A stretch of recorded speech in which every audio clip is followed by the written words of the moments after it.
welcome to the American Hunting Podcast. We've got kind of a special show today, especially for some of our, some of the members, I would say down south, but not really. They're all over.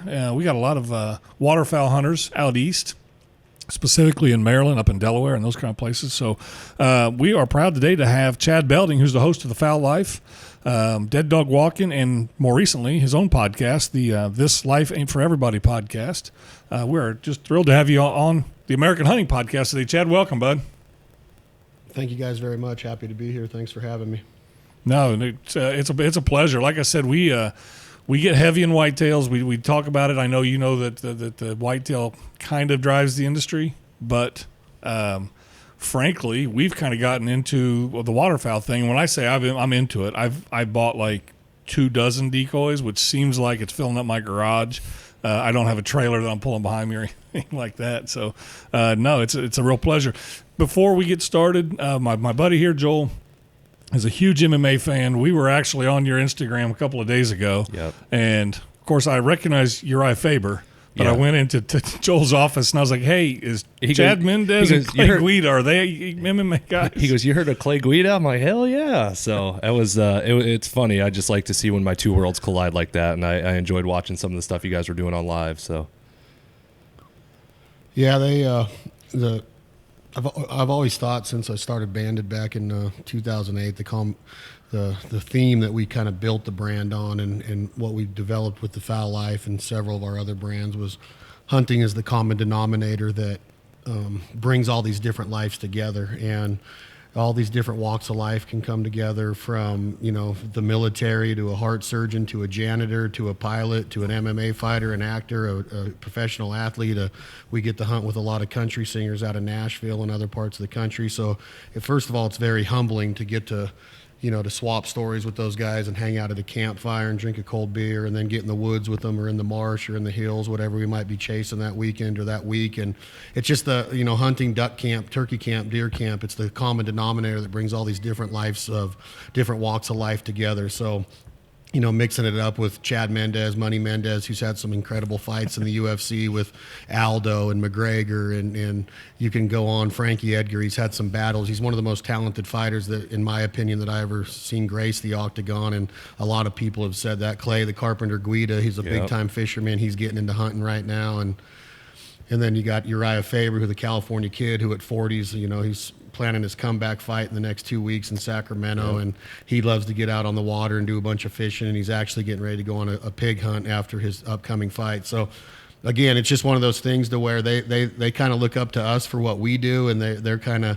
not envious of what we do. They'd like to be in the woods or on the water a lot more, and a lot of times when you see the lifestyle of a country musician or a professional athlete or somebody, you might want to trade shoes with them. So hunting brings us all together. It lets us pay homage to the military. It provides therapy for guys coming back from overseas or in theater that are protecting our freedoms and fighting for our country. So hunting to me, it wraps all of that into one. And when you're in duck camp or any kind of hunting camp or fishing camp, you get to experience things that that you probably never would on a golf course or at the beach. Hunting just opens those doors to get to know somebody on a different level, and again, we're humbled to get to do so.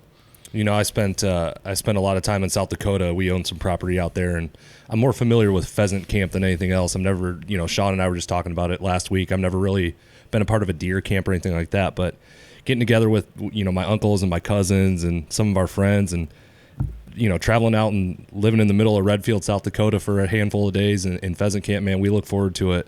And so I get it. And you talk about, I've never heard anyone kind of word the walks of life and how, this sort of lifestyle can bring them together. That's a great way of putting it. Yeah, I agree. Yeah, I truly believe that. I think that, I don't know, it's one of those things where I take it really personal to get to even be in camp, and our brands have grown to where we've attracted attention of a lot of different individuals that the bottom line is that Mother Nature is very humbling. and it takes the celebrity out of everybody, and it puts you there in the middle of the woods watching mallard ducks do what they do, and it kind of just opens your eyes at the world and how special it is, and how blessed we are and fortunate and privileged we are to get to be an American hunter. And a lot of countries you don't get that, and it's not, we can't feel entitlement to it. We've always talked and banded about we're not entitled to do this, we're blessed, and to get to do it with all these different walks of life, it makes it all the much better. That's what I love about duck hunting, is when you're turkey hunting, your back's up against a tree, you got to be quiet. They got unbelievable vision, you can't move around a lot. Deer hunting, you're up in a tree stand or in a box blind or in a ground blind, you got your bow, your muzzle loader, your rifle, whatever your source of harvest is, and you got to be quiet. You got to watch your scent. Y'all go to bed early. You guys wash your clothes in weird soaps and watch all your scents, and you take urine and put it all over trees to mask your scent. And a duck blind, we're cooking eggs and bacon and sausage and biscuits and gravy, and we're talking smack and chewing Copenhagen or sunflower seeds, and the dog's there and it's wet, and you got the coffee pot going, and a lot of joking and ribbing and messing around with your buddies, and a lot of camaraderie. And it's just it's a socialization, a social drill in the duck blind, where I'm not saying that turkey camp and duck camp can't supply that when you're back at camp, but during the entire hunt in the duck blind, you get to you get to know people on a different level, whereas opposed to in a deer stand, you're on your iPhone a bunch waiting for a deer to come under your bow to snort, wheeze, or try to stop them a little bit. And every kind of hunting is special, and to me, waterfowl hunting just provides that little bit of extra socialization that allows you to get to know somebody pretty good. Well, I'll be honest with you, I was asked to go waterfowl hunting probably 5 or 6 years ago, and it was, I don't know, first or second week in November, and I was like, well, hell no. No, I'm not about to take a morning of mine and go sit on the water or over a field. And I remember doing that clearly, but then 3 years ago, another guy asked me, and I was like, sure, I'll come. And I felt guilty going home that day. It was almost like I was cheating on my wife or my girlfriend. I was like, I like that more than I should have, because I didn't have to take a shower, because I didn't have to be quiet. He was smoking a cigar the whole time we were hunting. And then just looking at the sky, I got everything I've ever wanted in deer hunting, and then some that morning, and I got to shoot my gun about 20 times. Yeah. Like, that's a good morning. That was fun, and that's what really kind of started me down the path of, okay, I think I like this. And and like a lot of guys in our industry or whatever, I can't just try it. You got to dive head first into it. Right. But yeah, I've looked forward to it. Chad, is waterfowl hunting growing in the country? Am I just now aware of it so much that I notice it more, or do the numbers bear out that no, it's on the move? I think in certain parts of the country, it's got a pretty substantial growth rate. I think states like California, Arkansas, Louisiana, Mississippi, they continue to grow along the Mississippi Flyway, the Central Flyway. As a whole, the demographic of duck hunting is probably one of the smallest forms of hunting. Turkey hunting, they say, is around 4.5 million. Deer hunting, 13 to 15 million. You hear a couple different numbers thrown out there. Predator hunting, 3.5 million. And then you got duck hunting that's like 2.2 to 2.5 million. They kind of base that on the number of duck stamps that are sold annually across the country. On the federal level, a lot of those could be collectors as well. So, we're dealing with a smaller demographic, a smaller customer base per se, or not really a fan base, but just the people that are engaged or interactive in duck hunting. And I think that it has the potential to grow because, getting the word out there, educating people on it, on how much fun it is, how much socializing there is, and how many, how active and engaged you are during it with the calling, the vocalizations, the vocabulary, the shooting, the dog work, and again, the camp life is there too. But the thing about duck hunting is that it is very, very expensive in a lot of different ways. Like you said, if you're going to go into this deal and like what you guys offer through your services, a lease can cost a lot of money in different parts of the country.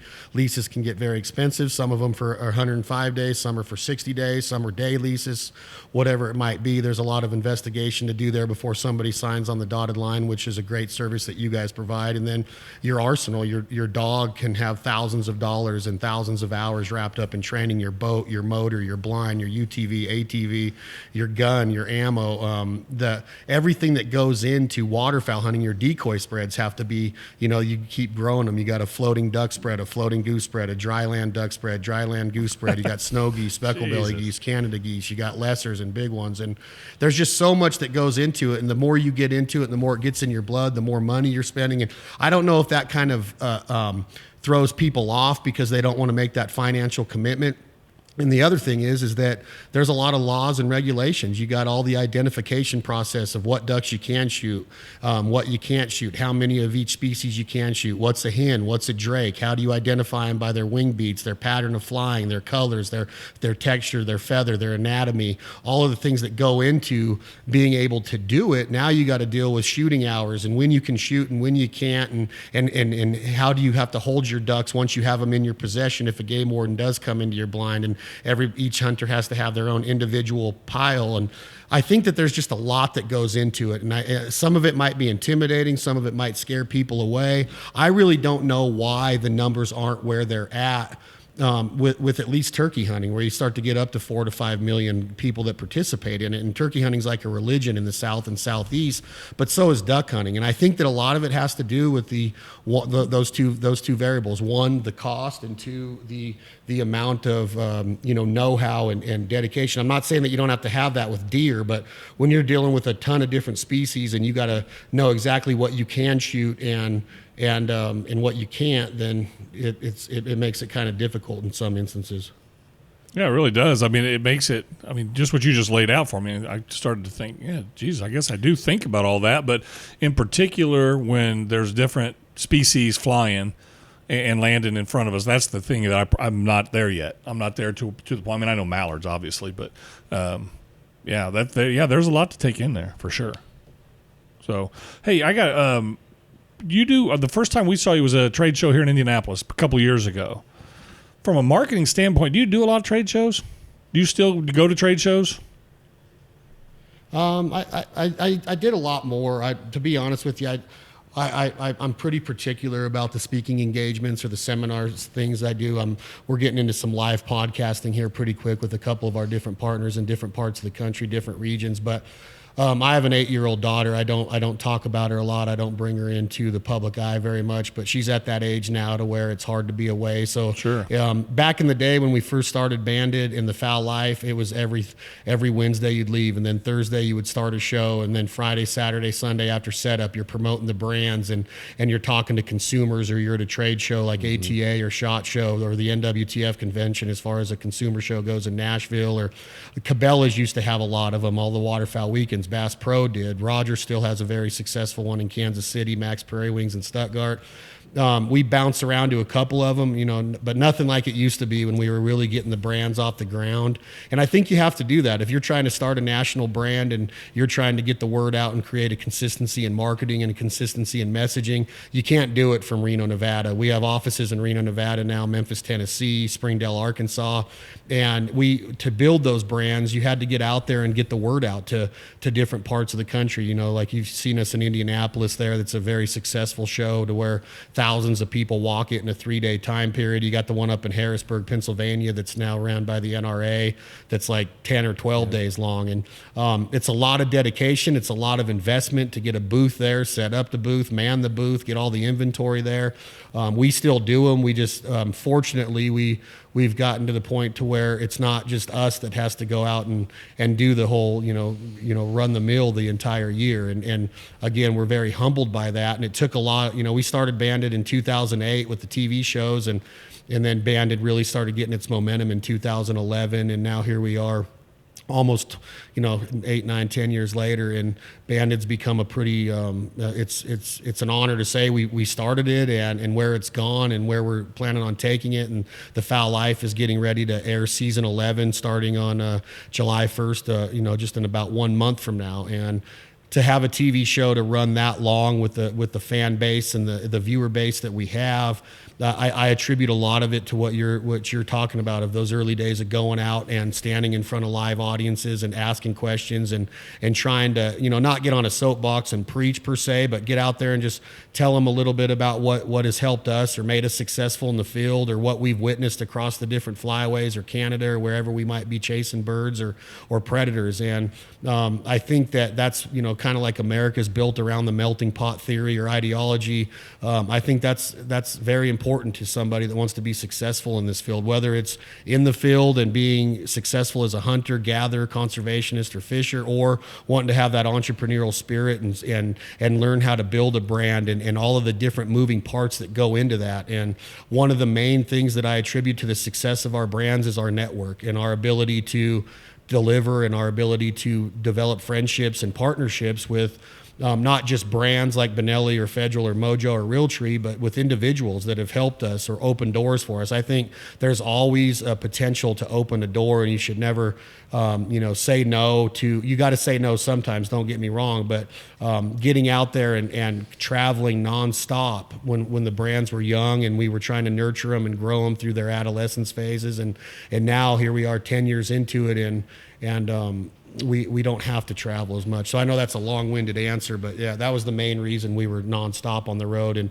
we don't do it as much anymore. We're very particular about the ones that we go and do, but we do take a lot of pride in them. We give it our all. When we do get invited, we're humbled to be invited on the podcasts like this or go speak in front of an audience. But it's just gotten to the point now to where I'm a little bit pickier on the ones I choose, because my personal time with my family and, getting on a boat and just being around the lake in the summertime is very important to me now. And that's not to say that we're not dedicated to the brands and always focused on them. It's just as a business grows, we can hire employees. We have a pro staff and ambassador program. And I was once there back in 2000 when I started pro staffing for Avery Outdoors. I used to travel nonstop for them and taking photos of hunts and doing videos. And then I went on the road with Ducks Unlimited and DU Water Dog and Zinc Calls. And I was just a nomad. I was rocking it as a gypsy hunter all over and trying to spread the love. And then that turned into me getting opportunities. And once you get that foot in the door, you try to knock them down and develop brands. So again, it's one of those things to where I don't think you can do it sitting in an office in Reno, Nevada. And I had to be out there beating the road down a little bit back in the beginning of the company. And now we're a little bit more picky. Man, I want to unpack something you were talking about with the evolution of your brand. When you were first starting out and you said you were putting the boots on the ground, the miles in, and trying to build it to where you're at now, what are the challenges for maintaining the brand and continuing to grow? Are they the same when you were just starting out, or is it a whole different set of challenges to try to maintain and solidify what you've built over the last 8-9 years? Yeah, it's a pretty complex answer to a question like that. One, the quality control of our, what our designers do and what our manufacturing has become now is on a completely different level as it was day one. So the growing pains and the retention rate of something like our waiters back in the day, or not being able to edit the TV show like we do today because we could barely even record audio back when we first started filming on our first trip to Saskatchewan in 2009. Actually, fall of 2008, we went to air in 2009. So the ability to evolve and learn and be a sponge and be coachable and try to learn from people that were once mentors that now might be competition. I think that some of the things that I see, as our brands do get bigger is it's hard not to pay attention to your competition because it's so vivid and it's so out there and it's so in your face with the ability to turn on Instagram or Facebook or Twitter or open a magazine and see all the competition out there. It's all about staying in your lane, staying focused, staying, 100% on track and keeping your team on track and keeping the momentum building and trying to have good leadership and good messaging and follow through on that. And when you're first starting, you're just so scatterbrained because you're like, well, we want to do this product and we got to do that product, but we got to try this, and you want to be original. You don't want to be a Me Too company and copy that. And we've always tried to be innovative. We've always tried to bring a different flavor to the game as far as our product, our TV production, our podcasts go.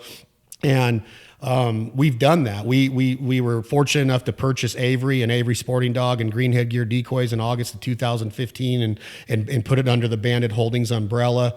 And it was humbling to get to do that because that was one of the companies myself personally and several of us involved in Banded cut our teeth with back in the late 90s and the early 2000s. And to see it come full circle like that, the reason I tell you that is because when we did get to purchase the Avery and those brands, its sister brands, we had to reinvent it kind of, because it was kind of not in a downhill spiral, but it definitely wasn't where it was back when it was at its heyday, when greenhead gear first started and they overtook the decoy market. And since then, there's been several very strong decoy companies that have come into effect that give greenhead gear a run for their money. Back then they would have, and today, sorry guys, they push us to be better. So I think that to answer your question as honestly as I can, is that I think we still try to keep that same core values of what we started the brands with, but we've gotten a lot better at things, but we also try to stay ahead of the curve. So we're trying to tell different stories. We're trying to be innovative with product. We're trying to be creative with our music, our audio capture, our digital ads, our print ad campaigns, our commercials. We're trying to, create curiosity. We're trying to disrupt the market.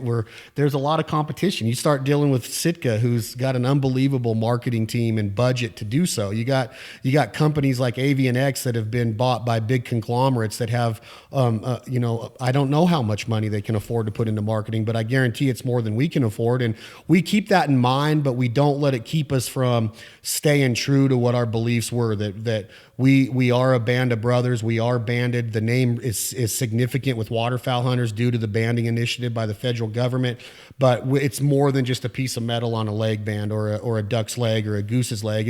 It's more of a brotherhood, like Michael Waddell is created with Bone Collector, with T-Bone and Nick Munt. And I believe that Michael Waddell is the best, by far the best TV personality of all time in the industry. I know Shocky's good, and I know Nugent's got his fan base, but the way that Michael Waddell does it is very inspiring to us. So I think that being inspired and finding inspiration in things is what my job is now today, is one of the leaders and trying to build the brands, is to find inspiration in somebody like Waddell, or find inspiration in a company like Sitka, and not copy them, but not down them either just because they're competition. So I know, again, that's long-winded, but in short form, I think it's know that your competition's there, know that we serve a purpose in the space, and try to keep developing credibility in that space. We have a lot of credibility in waterfowl, but we ventured off into turkey, and we got to develop credibility there. And if we go into deer, we got to develop credibility there. And now we're into fishing, and now we got to strive for that credibility to where it doesn't just look like, hey, we have the ability to manufacture a shirt,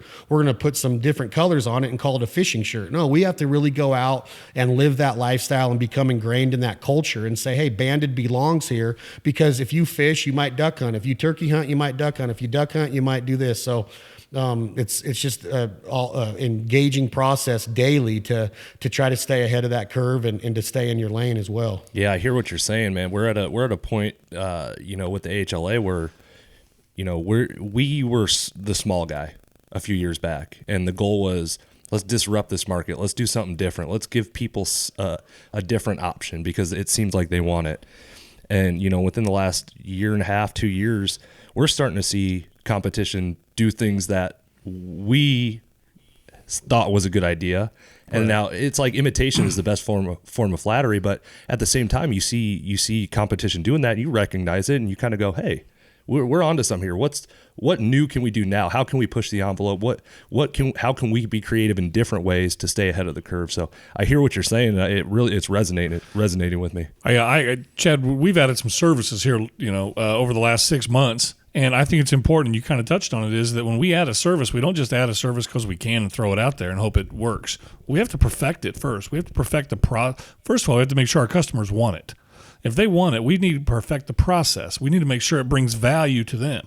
And then even as an association in general, like this podcast doesn't make jack, but we're trying to bring value. We're just trying to show our members, our customers, that, we are concerned with this lifestyle. We live this lifestyle, and we want to bring you the thoughts and the guidance and just whatever of the Chad Beldings of the world. And, I think you bring up a good point that when you do venture off, you got to perfect it before you just throw it out there, because then you kind of get, you kind of get called out as a fraud. Really, you can. I mean, they're just trying to shotgun approach on everything. So, Yeah, and I would never bring up a company's name or a brand's name, but I've seen it done. I've seen, brands try to stay profitable or stay relative in the industry by, just knocking products off all the way down to the packaging. And I don't agree with it. I don't like it, but it's part of the game, and it's always going to be part of the game. And there's a lot of things that you got to deal with in being in a brand like we have in manufacturing. You got to deal with the evolution of the customer base, the Amazons, the online ordering, the catalog ordering.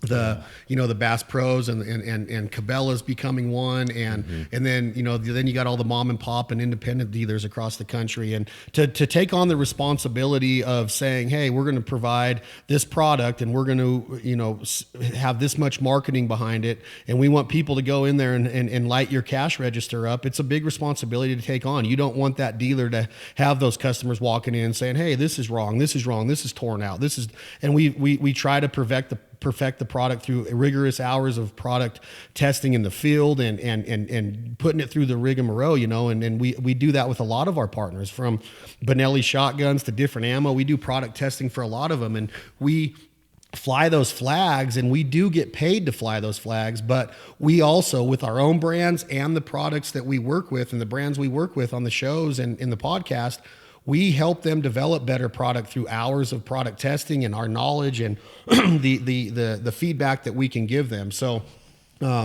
we don't look at it as, hey, here's just another product because we have the ability to make it. Here's a podcast because I have the ability to talk. No, I want to bring a different flavor to a podcast. I want to have engaging guests. I want to have very diversified guests, and I want to show people that the hunting culture is in a lot of different areas. And we might touch on fitness one day and a Traeger recipe the next day and a military guest the next day. But the common denominator again is hunting. Everything that we get to do, from going to a Zach Brown concert to getting to go into Max Prairie Wings and be part of the Fall Fest, is because of a mallard duck and our passion for that mallard duck, and going and developing the Banded brand and the quality of products, the quality of the TV show that we feel that it has a high quality standard that we hold to it, and now the podcast and our new duck call company Jargon and a bunch of the different things that we're involved in. We don't want to just be another Me Too. We want to do exactly what you said, perfect it, and then bring it out and hopefully it might not, the podcast might not never become $1 million, entity of the organization, but it spreads that word. It gets people excited. It gets people curious, and it gets people involved in what we're trying to do. And if they want to live through you vicariously or sink their fingernails into you or ride along in that front seat of the truck and become part of it, then you might have a Banded customer for life. You might have a guy that trusts you guys to lease the rest of his hunting grounds or properties from your organization.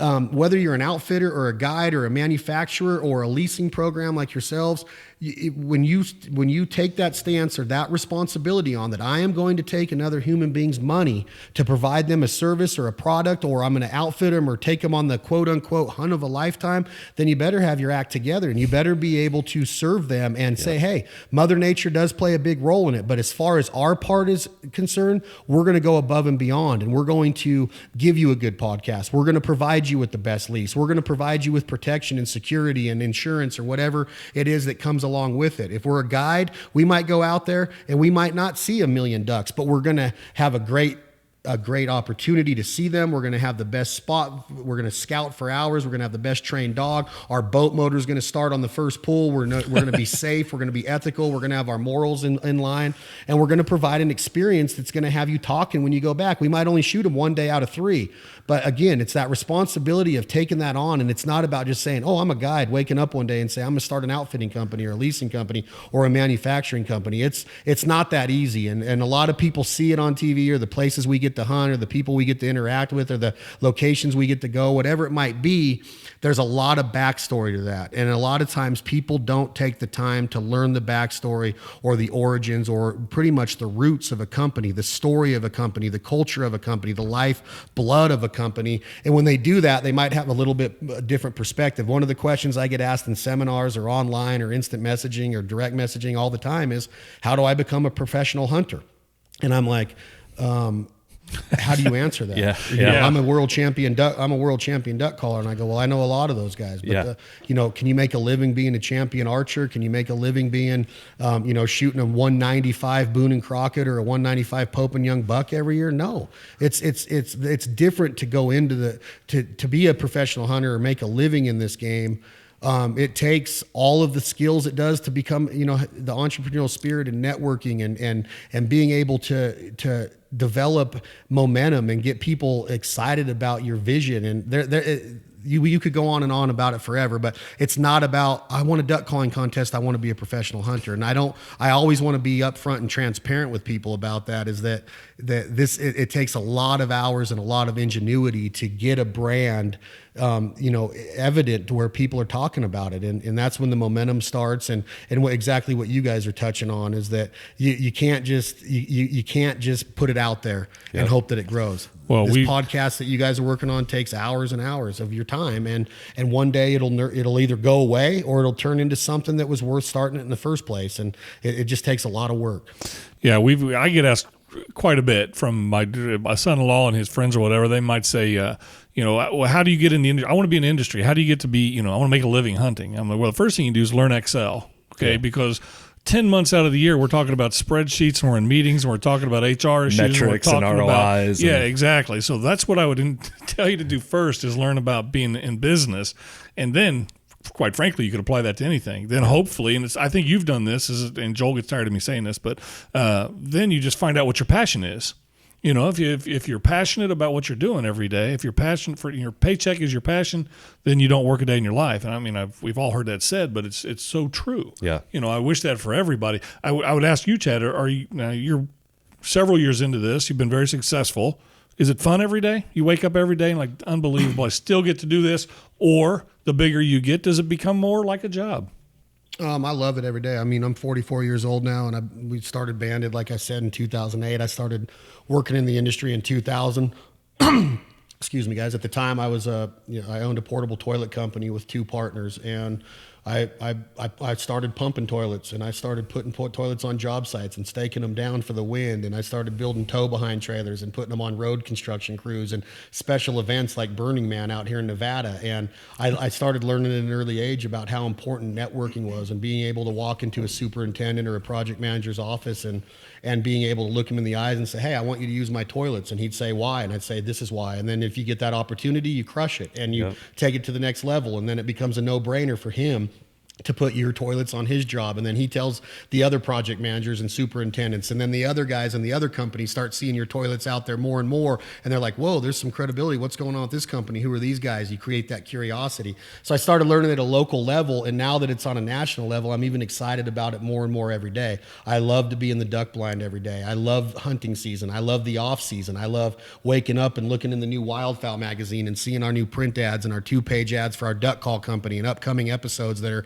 getting ready to launch. And I love the innovation behind our product and getting boxes from the factories and prototypes and putting them through the ringer and making sure that they're what we want, and working with guys, with our sponsors and upcoming initiatives, whether it's in marketing or sweepstakes or social media or this live podcast we're getting ready to launch across the country. And there's just so many moving parts. It's hard not to be excited, but again, you can get wrapped up in too much. And that's what I tend to do sometimes, is that I say yes too much, and I'm so excited and so gung-ho about it to where sometimes I got to pump the brakes. My good buddy at Federal Black Cloud, Brian Kelvington, taught me this like 7 years ago. He's like, Belding, you need to pump the brakes, because I'm always go, go, go, go. And then I'm learning every day to enjoy the ride and enjoy the story and enjoy the experience, and getting the opportunity to be in, first of all, I don't know if it's God-given. I don't know if it's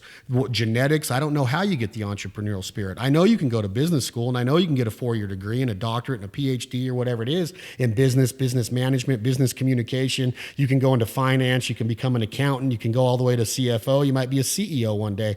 There's a lot of different parts in business, but having the entrepreneurial spirit to be able to see something, envision it, launch it, nurture it, grow it, and maintain it and keep evolving it, I think it's a talent. And I'm not saying that I'm the best at it. I'm nowhere near that, but I'm very humbled to say that I feel that I have a little bit, at least a little bit, of the American entrepreneurial experience. And when this started, it all started by one duck hunting trip, to where after the trip was done with this certain production crew, I was contacted by the owner of the production company in Tulsa, Oklahoma, and he said, we're interested in doing a show around you and your life and your personality. Would you be interested? And I'm like, well, I'm a toilet pumper that likes to hunt ducks, but heck yes, let's try this. And one thing leads to the next, and we start growing this and talking to potential sponsors and going to SHOT Show and coming up with all these different ideas and trying to be creative and innovative. And at the very end, he calls me and says, my mom just got diagnosed with this. We need to put her in the Mayo Clinic. I am so sorry I can't do this. And I said, I'm very sorry to hear this. Do you mind if I try it on my own?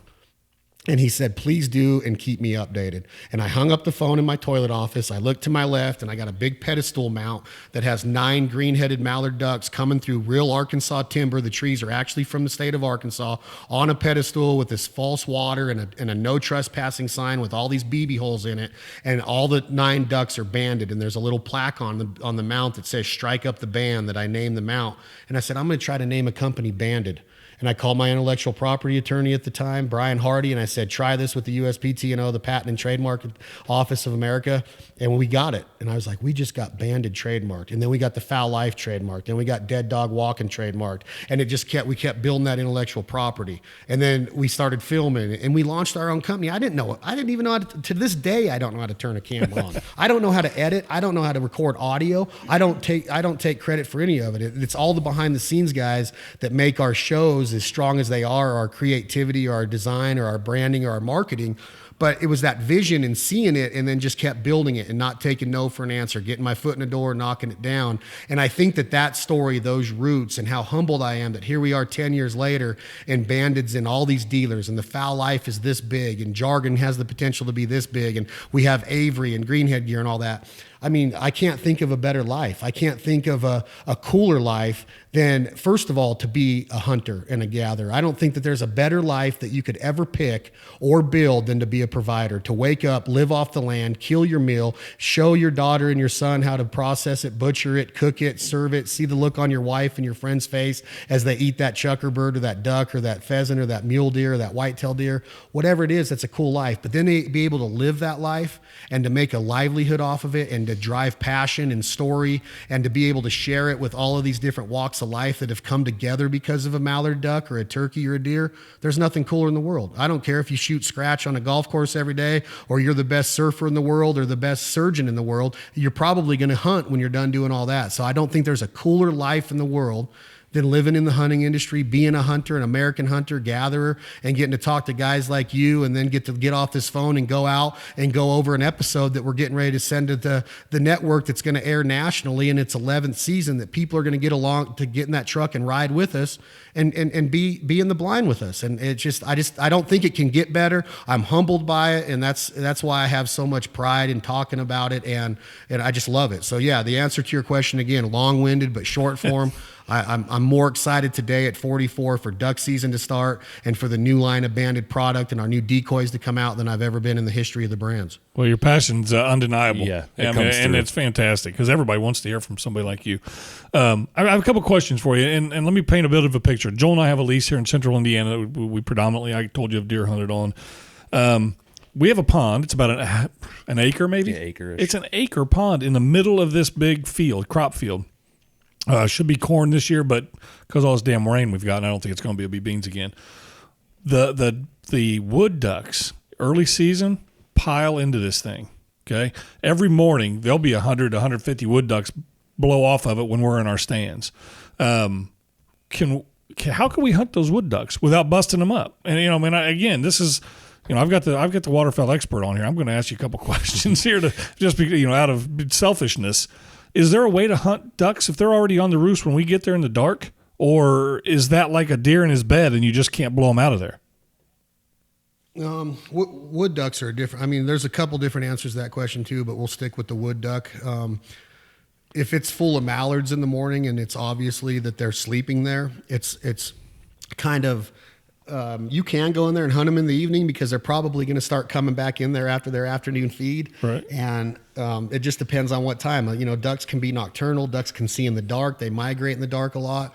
Wood ducks are the same way. So it might be too late by the time they start coming back in there. You could walk in there early in the morning and jump shoot them off of there if you really want to jump shoot a duck just to eat a wood duck, because they are very delicious to eat. Wood duck's one of the best. But I see it like this, is that if you're just going to center and pinpoint and focus on those wood ducks, I would look at it as they're going to be an active duck. They're going to be active through the day. I don't know how many creeks or tree lines are around there. It sounds like there's probably a lot of timber around there with your deer stands. Yeah. If you're hunting deer in that area, I would use spinning wing decoys, and I would use lay down blinds along the bank. If you don't like the lay down variety, I would use a panel blind and create a false line of bushes where I go and get natural vegetation, natural tumbleweeds or branches off of trees, and get a good panel blind. We make one with Avery Greenhead gear. There's several good ones on the market, or you can construct a homemade one out of chicken wire and 2x4s if you want. But I would blend it in, and I would get it out there just like a box blind or a ground blind. You want it to be out there for a little bit and let them get used to it and swim around and fly in there still. But then the use of a Mojo spinning wing decoy, they actually have one specifically for wood ducks.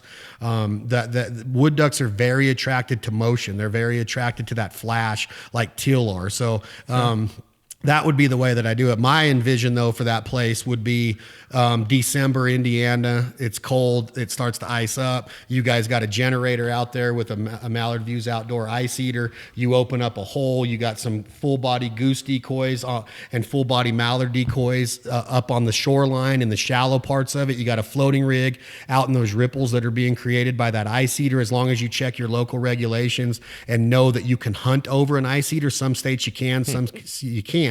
But that ice eater, that aerator, is going to keep that water moving. It's going to keep it from icing. It's going to keep those ducks and the geese in the area, because as long as there's food and not a ton of snow on the ground, they'll stay in that area as long as they have somewhere to sleep as well. So if you're not by a big river and they're going to use that pond to roost, I'd keep it open in the colder months with an ice eater, and then it becomes like a magnet to migrating or local geese and ducks. And then I would, obviously work on your concealment and your hide big time with getting the wind at your back and having different locations you can set up around that pond and hide really good. But those farm ponds, those cow ponds, they can become unbelievable in Oklahoma, even up in Saskatchewan, Alberta, Manitoba, Ontario. You get out in the middle of a wheat field in one of those ponds, you can have a stellar hunt. But you got to hide. You got to make sure that your decoy rig is right. If it's not a windy day, you got to have a jerk line. You got to create ripples. You want that water to look like chocolate milk, because ducks are active. Even when they're sleeping, they're kicking their feet. They're stirring up the vegetation, the sediments in that pond, and you don't want it just to be like a sheet of cement or glass out there. You got to have ripples. You got to have movement. You got to be, because from far away from the sky, ducks are moving, and they're attracted to that flash. But once they get closer, you got to be even more real. You got to have ripples. You got to have chocolate milk. You got to have good sounding quality calling. And then you can get them in there to 15, 20 yards to where they can't get out. Well, there's a couple things in there that there's some red meat right there. Yeah, we can get into that. The Mojos, just kind of quickly, when we set up a Mojo, we want the ducks to land behind the Mojo or fly over it and land in front of it? Mojos they're a tool. There's something to where it's a good question, because a lot of people think that they're going to land exactly where you put it. And sometimes early season they will, but we try to maneuver and really strategize with where we place our Mojos and how the ducks are going to approach them. And we try to envision the hunt before the birds actually start to commit to the decoy spread. So the first thing I would say is that I would never put my Mojos behind me, because that creates an unsafe situation, in my opinion. If ducks are trying to get behind you and you're trying to call the shot, depending on how your blind's set up, you got multiple hunters and you got these barrels waving around, safeties being clicked off, that's a no-no. I try to keep them strategically on different levels out in front of me. If I'm hunting with one, I might, change the level a couple times during the hunt. It might be on a taller pool. It might be lower. It might be pushed all the way in if the ground's soft. You got to take into account frozen ground and have the ability to drive a stake into the ground to get your Mojo pull in there. But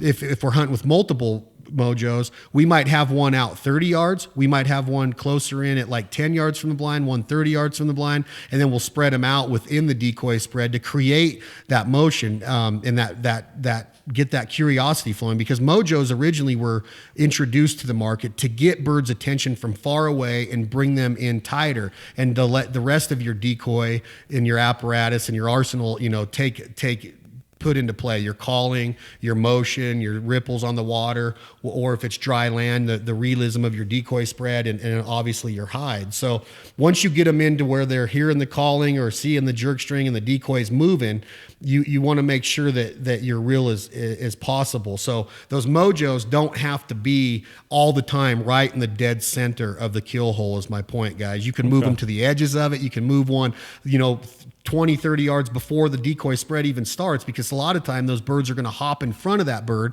because they want to get to that food source where the conglomerate of your decoys is. If you got 3-4 dozen decoys out in front of your blind with a bunch of feeder heads down, emulating that feeding going on, those birds from the air know that. They might hop over that first decoy or that first mojo spinning wing to get to the ones right in the heart of the kill hole. So you just got to play with it. You can't be afraid to get up and adjust it during the hunt. The wind might switch on you. If it's a cloudy day, the mojo might not be as effective as a sunny day. A lot of people think this is a ducky day, man, we're going to smoke them. It's low ceiling, it's overcast, it's spitting snow or hell. Some places that might work. Down Louisiana, sometimes in the Delta or the Butte Sink of California. But I want bluebird skies. I want 15 to 18 mile an hour wind out of the northeast. I want the sun at my back. And ducks just act like ducks on a sunny day. You can hide better. It creates shadows. It's amazing to see what they do. And it clouds up and that sun gets covered up by a cloud. They can see, they just don't act right. So there's a lot of things, like you might go out and say, man, this is a ducky day, and then not kill them. And then you lose your confidence. You just got to keep going. You got to keep trying different things, listening to podcasts, instructional DVDs, or online on YouTube or our show or different shows, and just start becoming that melting pot and bringing all these theories in to create your own, and then going out and applying it and just having that blank canvas and start throwing all those paints at it until you create a masterpiece. And you look at your buddies and go, man, can you believe that? I can't wait to come back tomorrow. And so again, it's one of those things to where mojos can help you, but you have to be strategic with them. Chad, I feel like I could. The fire's lit now. I want to go duck hunting, but I feel like I could talk to you about this all day. But look, I know you're a busy guy, and we try to keep these things at about 45 minutes or so, and we're hitting that mark. So I just want to say, for what we're trying to do here, and I feel like the level we're at with our podcast, the fact that you said yes to this, because I obviously you have a lot going on.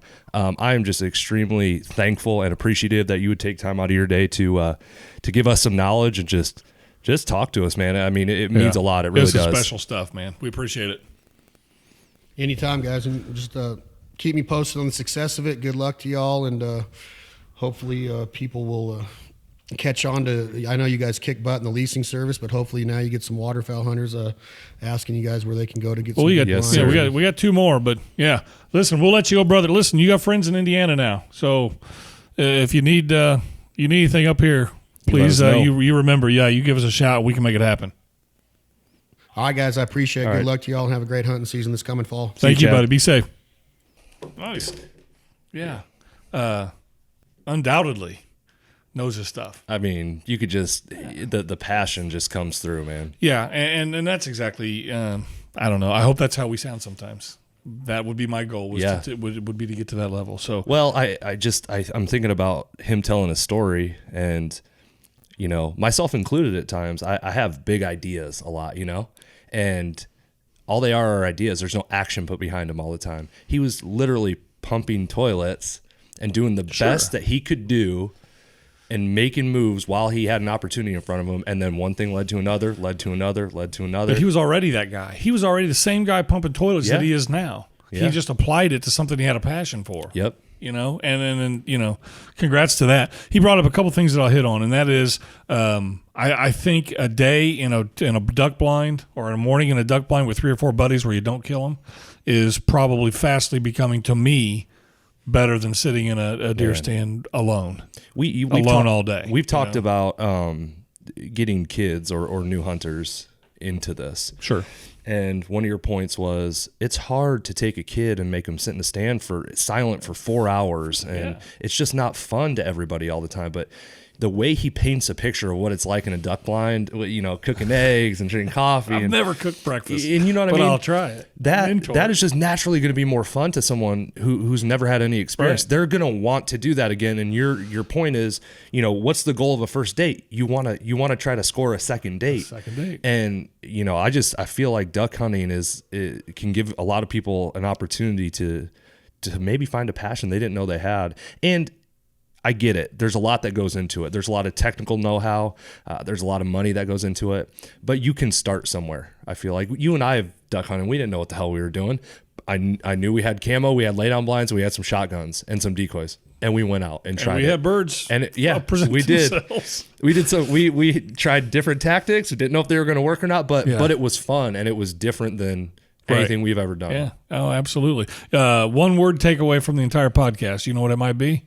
No. Kill hole. Kill hole. Holy cow. Yeah. I like a kill hole. Yeah. I can't wait to create a kill hole somewhere. Somewhere. So, yeah, too good.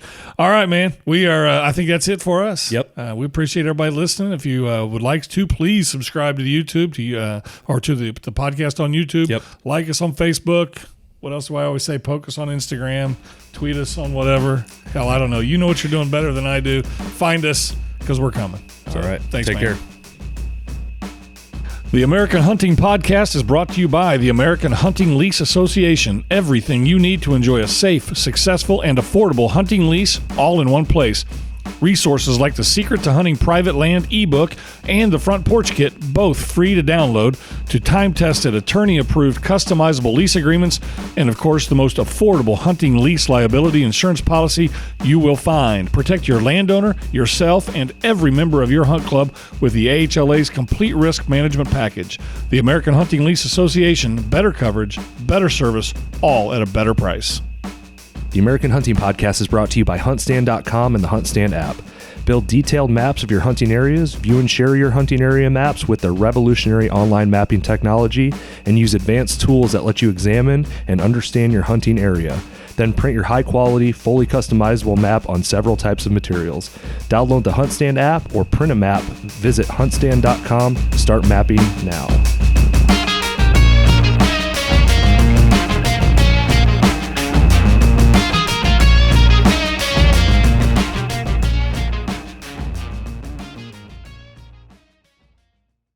Hey, man, the fact that you're still watching really inspires us, and we appreciate it. If you liked what you saw, if you liked the American Hunting Podcast, please subscribe below, like our channel, find us on Facebook and Instagram, and like us there as well, as much as we like you.